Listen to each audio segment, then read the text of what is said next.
안녕하십니까. 정부 보조금을 받는 분들께서 자동차 사고 보상금을 받고 그 보상금을 다 사용하고 나서 정부 보조금을 다시 신청하는 것에 대해서 어려움을 호소하는 분들을 만나게 됩니다. 최근 몇 년 동안 한인 사회에는 교통사고 및 상해사고 보험 청구에 대한 소송이 증가하고 있습니다. 반드시 보상을 받아야 마땅한 케이스들도 있지만 때로는 케이스를 만들어서 소송을 제기하는 경우가 있는 것을 봅니다.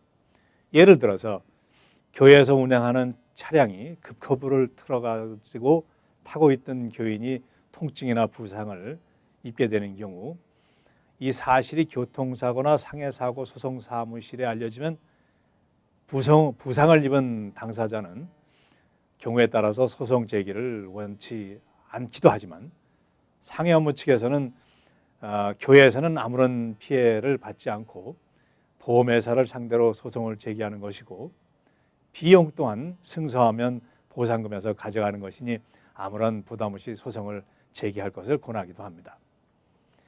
일단 소송에 들어가면 피해에 대한 증거를 남기기 위해서 그 피해자는 병원이나 재활원에 다니게 되고 때로는 불필요한 치료를 받기도 합니다. 그렇게 해서 승소를 하게 되면 소송 담당 사무실에서 상당한 금액을 제하고 나머지를 보상금으로 그 피해자에게 지불하게 됩니다. 대개 이러한 경우 보상 금액은 몇천 불에서 몇만 불 정도에 그치는 것을 봅니다. 피해자가 정부의 보조금을 받아 생활하는 경우나 메디케이드를 받는 경우에 보상금을 받은 후의 절차가 좀 복잡하게 진행이 됩니다.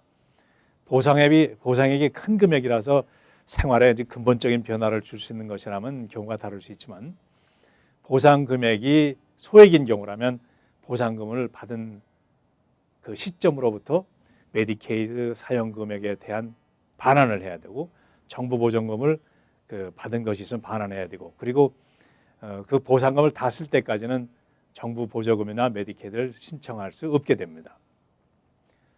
보상금 중에 메디케이드 사용 및 정부 보조금을 반환하고 남은 금액이 예를 들어서 16,000불이라고 했을 경우 피해자는 이 금액의 일부를 그동안에 내가 빚이 있었기 때문에 빚을 갚았다거나 교회나 이런 공익단체에 기부했다거나 하는 것은 합당한 그 비용의 근거로 간주를 받지 못합니다. 피해자가 정부로부터 받는 SSI 금액이 한 달에 820불이라면 약 20개월 동안은 정부 혜택을 받을 수 없다고 판정을 받게 되는 것입니다. 결과적으로 피해자는 보상금을 받았다 해도 피해자의 생활에는 아무런 혜택이 없습니다. 이러한 경우 소송을 통해서 이익을 받는 측은 소송을 담당한 변호사일 것입니다. 반드시 진행해야 할 소송이 있지만 불필요한 소송도 있습니다. 불필요한 소송이 증가되면 사회는 좀 병이 들게 됩니다. 일반인들이 부담해야 될 보험료가 증가하고 불필요한 치료를 받음으로 신체적으로 무리를 하게 되고 반윤리적인 행위를 통해서 그 사회의 규범이 와야 되는 결과를 가져올 수 있습니다.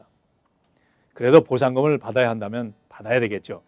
그러나 정부 보조금을 받는 분이 보상금을 받는 경우에는 그 체크를 입금하기 전에 보조금을 지불하는 그 정부기관에 방문해서 내역을 신고하고 조언을 따르는 것이 좋습니다. 보조금을 받을 때에 수입이 발생하면 반드시 신고해야 할 의무조항이 있습니다. 제때 신고하지 않고 보상금을 임의로 사용하다가 재신청을 하게 되는 경우 매우 절차가 까다롭기 때문입니다. 정부기관에서 조언을 할 때에 보상금의 일부를 장례비용에 예치하는 것을 허용할 수 있고 보상금 사용에 대한 세칙을 알려드리게 됩니다.